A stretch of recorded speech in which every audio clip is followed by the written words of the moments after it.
Nüüd ma näitan, kuidas saag saeb ja mis häält ta teeb. Et mul on siin Saare Blanc, päris lai ja paks, üle 5 cm paks. Et see saag peaks selle läbi saagima või kui saa, siis ma murran selle viimase millimeetri ära. Et ma tahan lihtsalt näidata, kuidas täis sügavusel, kui kergesti toimub saagimine. Et see on väga kõva puit ja see peaks väga hästi näitama, mida see saag teeb.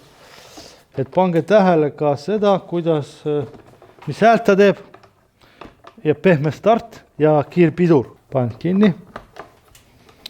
Juhtsiin on kinnitatud. Juhtsiiniga mulle üldse meeldib saagida. Ma tegelikult ütlen, et ma kasutangi seda saage ainult juhtsiiniga. Ma mingisugust silma järgi saagimist mul võimalik pole.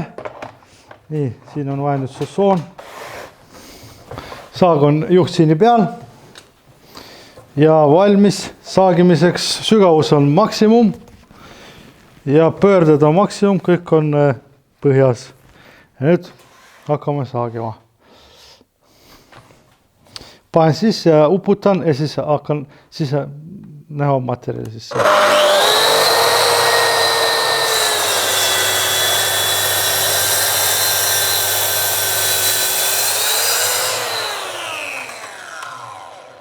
Tera läheb sinna sisse, nagu taskusse. Mulle selles mõttes meeldib, et on siuke.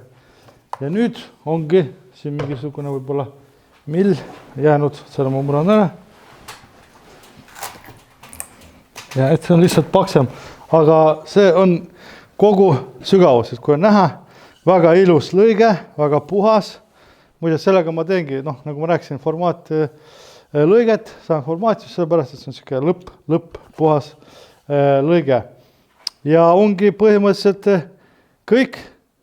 Kui on küsimusi, kirjutage, ma püüan vastata või teen uued videod, kus on vastused teie küsimustele. Kõike paremat järgmise korrani.